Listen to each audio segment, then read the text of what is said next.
E ocorreu há pouco uma transmissão online organizada por um grupo de especialistas e jornalistas argentinos sobre o resultado das eleições no Brasil. A equipe fez uma apresentação sobre uma auditoria privada a respeito de, segundo eles, anomalias percebidas nas urnas eletrônicas no primeiro e segundo turnos das eleições brasileiras. Uma nota enviada à imprensa afirmava que o relatório devia ser divulgado da Argentina, pois, por ordem do TSE, nenhum meio de comunicação ou grupo privado de pessoas pode divulgar informações que ponham em dúvida o resultado eleitoral desse ano. Também por esse motivo e pelas restrições de plataformas online, nós não vamos divulgar trechos dessa live. Mas o Paulo Figueiredo acompanhou uma parte dessa transmissão, né, Paulo? Vai trazer agora pra gente alguns dos detalhes. O que é que foi dito nessa live, Paulo? Vitor, eu acompanhei com bastante atenção, na verdade, a apresentação quase toda, até entrar no ar aqui com vocês nos pingos. E tô com um relatório aqui, vou me debruçar nele em detalhes, tem mais de 70 páginas ao longo dos próximos dias. Eu tenho o privilégio de ter tido uma boa formação matemática, como economista, estudei talvez na instituição matemática mais importante do mundo, então não estamos falando de algo sobre o qual não tenha familiaridade, né? Vocês lembrem, quando terminou a apuração no domingo, eu estava aqui ao vivo na Jovem Pan com todos vocês, eu passei a ter inúmeras dúvidas, porque eu entendi que os dados se comportavam de forma inesperada para o que eu imaginava razoável, uma distribuição aleatória, o que seria normal numa apuração. E falei, olha, eu preciso entender melhor esses dados e eu espero ouvir explicações a esse respeito nos próximos dias. As explicações não vieram e começaram a surgir muitos outros pontos dignos de atenção na internet. Eu, de forma alguma, que vou descumprir a determinação do TSE e as políticas do YouTube, questionando as nossas urnas e o nosso sistema eleitoral. Não é isso que não se trata disso aqui, então vocês me permitam ter um comedimento que é cabível, né, no estado totalitário aqui que nós vivemos, mas eu acho que tem certas coisas aqui que eu posso reportar a vocês. O ponto principal que me trouxe bastante surpresa nessa apresentação foi ver que, segundo as pessoas que apresentaram esses dados, e é importante dizer que eu não sei quem são essas pessoas e eu sequer sei se os dados que eles estão apresentando são verdadeiros e corretos, mas eles explicaram que o Brasil tem dois tipos de urna. Uma antiga, que não foi auditada, e uma nova, que foi auditada. Até aí não tem nenhuma surpresa, isso já tinha sido objeto de discussão das Forças Armadas com o TSE. O TSE já tinha pedido um teste público de segurança a essas urnas que não tinham sido auditadas e o TSE havia negado essa sugestão, mas o que nós não sabíamos e que esse grupo levantou, e de novo, estou repetindo as informações que eles apresentaram, foi que o Lula teve um resultado muito superior, 10, 12 pontos superior, nas urnas que não foram auditadas. As urnas antigas que o Brasil já fez as outras eleições. Nestas urnas antigas, o resultado do Lula foi muito superior. Isso nas mesmas cidades, nas mesmas localidades, até em municípios pequenos, onde não haveria razão, pelo menos não consigo encontrar razão matemática para que houvesse essa disparidade, né? Deveria haver na amostra, deveria haver uma disparidade muito grande na distribuição das urnas para justificar esse tipo de coisa. Ora, isso é um dado apresentado. Nós precisamos agora, a partir de agora, precisamos ver se esses dados são verdadeiros, e esse grupo que fez a auditoria divulgou o relatório e diz que utilizou dados públicos do TSE que podem ser confirmados por qualquer um ou negados e desmentidos por qualquer um, o que também seria igualmente importante. E eu acho, e esse é um ponto que eu venho chamando a atenção aqui há bastante tempo, que existe uma maneira muito fácil de sanar os problemas, que pessoas tenham que sair do Brasil para fazer questionamentos. Vejam, pessoas têm que sair do Brasil, fizeram a apresentação na rede Getter, né, que não está com a mesma política do que o YouTube. Então, na rede Getter, eles cumprem as decisões dos judiciais, mas eles não fazem eles mesmos uma política que proíba esse tipo de divulgação. Tinha 500 mil de pessoas assistindo no Getter nesse momento, e eu achei impressionante, porque o Getter tem pouco mais de 1 milhão de usuários apenas no Brasil. Então, uma rede razoavelmente recente. Então, nesse sentido, existe uma maneira muito fácil de você lidar com esses questionamentos, que é você explicando. Eu acho que o TSE tem condições, no seu corpo técnico, de convocar uma coletiva de imprensa na segunda-feira para dirimir as dúvidas que a sociedade possa ter a respeito do seu processo. Não interessa a ninguém que haja questionamento sobre o processo eleitoral brasileiro. Eu entendo, pessoalmente, que o caminho não é que você obrigue as pessoas a fazerem os questionamentos fora da jurisdição do Alexandre de Moraes. Eu entendo que o questionamento não é você censurar, a solução para o questionamento não é você censurar as pessoas, é simplesmente você responder aos questionamentos e mostrar, olha, nós não temos nada a temer, inclusive aqui não temos nada a esconder, essa disparidade é explicada por esse motivo, eu realmente não consigo imaginar qual seja, mas eles devem saber, tem informações que eu não tenho. Uma vez que eles possam apresentar esse questionamento, eu acho que tranquiliza a sociedade brasileira. Há uma expectativa de que na segunda-feira o Ministério da Defesa apresente o seu relatório.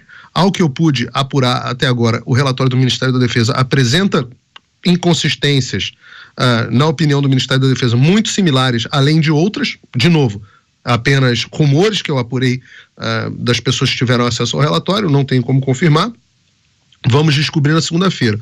O fato é que a hashtag Brazil was stolen, né? Que hashtag Brazil was stolen, Brasil com Z, virou trending topics no mundo inteiro. Inclusive agora eu estou aqui olhando o nosso chat, Brazil was stolen, que significa Brasil foi roubado, se tornou trending topics mundial. Vamos esperar, eu acho que esse é um momento onde as pessoas não devem se precipitar, as pessoas devem aguardar e ao posicionamento das nossas autoridades, que certamente vão ter uma explicação bastante razoável. Eu só espero, mais uma vez, Vitor, que as autoridades, em vez de simplesmente fazerem como fizeram com o Radiolão, que foi jogar para debaixo do tapete, dizer que aquilo não valia de nada e não explicar a razão, dizerem que não tinham nada a ver com isso, eu espero que as autoridades sigam o caminho republicano, o caminho de explicar ao público que o processo eleitoral que nós tivemos foi sim liso e que essas dúvidas e esses apontamentos que são feitos são impróprios e inválidos, explicando por que são impróprios e inválidos. A discussão e o convencimento são sempre melhor do que a ponta da baioneta e a opressão. A gente segue falando agora então sobre o relatório divulgado hoje que alega incongruências nas eleições presidenciais aqui no Brasil. Paulo Figueiredo, volto contigo, Paulo. Não, primeiro, eu acho importante isso que o Zé falou a respeito dos ofícios. As pessoas têm que ter muito cuidado e muito critério com as coisas que estão circulando na internet. E às vezes até nós, jornalistas, recebemos uma coisa e falamos, pô, isso aqui tá com a cara, deixa eu ver. E dá trabalho fazer jornalismo de checar as coisas com as fontes. Então, isso, e o Zé talvez seja um jornalista com algumas das melhores fontes do Brasil, conhece e transita em Brasília como ninguém e goza da minha enorme admiração por isso. Eu vou pedir vênia dele em relação aqui a alguns pontos. Primeiro, em relação à Argentina, por que esse teste foi feito na Argentina? Zé, o teste foi feito na Argentina porque as pessoas estão com medo no Brasil. Porque o Brasil vive um estado de tirania, um estado onde nós aqui agora não podemos comentar esse assunto com muita liberalidade, porque tem aqui um cara com uma baioneta aqui apontada pra gente, figurativamente falando, né? Que é o YouTube, que são o Alexandre, etc. Então as pessoas acabam tendo que ir para a Argentina, ou vir para os Estados Unidos, ou ir para qualquer lugar para poder comentar. Eu acho que só o fato de nós já termos chegado a esse ponto no Brasil já é uma fraude por si, porque não existe democracia sem livre discussão de ideias. Democracia sem liberdade de expressão é simplesmente uma peça de ficção. O direito à liberdade de expressão é o direito com o qual nós protegemos todos os outros direitos. Então, se nós não podemos falar, o que a gente vai fazer, né? Então, esse ponto do medo é um ponto que tem que chamar a atenção. O que está acontecendo com o Brasil para a gente ter que apresentar na Argentina? Veja, nos Estados Unidos nós tivemos inúmeras apresentações sobre fraude em todo que é lugar e ninguém se ferrou por causa disso. Algumas pessoas foram processadas, que fizeram afirmações enganosas, e vida que segue, porque é permitido nos Estados Unidos você questionar. O YouTube não deixa, o TSE não deixa. Vamos deixar uma coisa clara para a audiência, e de novo aqui, volto a enfatizar a ressalva. O que eu estou fazendo aqui é simplesmente relatando o que foi apresentado sem juízo de valor, porque não faremos, obedecendo as recomendações, a obrigatoriedade que o TSE estabeleceu e as políticas do YouTube, nós não faremos questionamentos. Mas o que foi feito, Zé, não é questão das correlações de coincidências, que são uma coisa sempre interessante em ciência e estatística, a gente usa muito no esporte. Toda vez que o Brasil jogou de camisa amarela no Pacaembu, ele marcou mais do que 3 gols. Essas correlações são muito interessantes e engraçadas, servem como comentários. Mas não foi feito isso. Não fizeram, quem está com mais votos em B, cidade começando em B, o Bolsonaro teve mais votos, ou cidade com frio ou calor, o candidato teve mais votos, não é isso. Eu vou explicar para que não haja dúvida na nossa audiência. O Brasil tem duas categorias, 2 gerações de urna. Uma geração mais nova, que é a geração de 2020, e uma geração antiga. Nem todas as urnas foram substituídas. Ao que me consta, 40% das urnas são da geração anterior. Tá? Algo como 38, alguma coisa assim. Essa geração nova teria sofrido uma auditoria, um teste público de segurança. A geração antiga não teria sofrido o mesmo grau de escrutínio. Tá? Então, são só 2 modelos. Os modelos são distribuídos por todo o Brasil, mas são distribuídos nas mesmas localidades, nas mesmas demografias, a princípio, nas mesmas demografias, as pessoas que votam são aleatoriamente distribuídas, que é uma coisa importante na estatística, né? A gente chama de IID, idêntica independentemente distribuídas. As pessoas votaram nessa sessão, são aleatórias. Então, quando você enxerga, lei dos grandes números, quando você enxerga tantos números e uma distribuição IID, as curvas têm que coincidir, normalmente coincidem. E o que aconteceu? Neste caso, especificamente, segundo os apresentadores deste relatório, as curvas não coincidem. Há uma diferença muito grande nas distribuições normais. Uma diferença bastante significativa, a ponto do Lula ter nas urnas antigas, justamente nas que não foram auditadas, às vezes 10, 12 pontos a mais do que teve nas urnas auditadas. O que significa isso?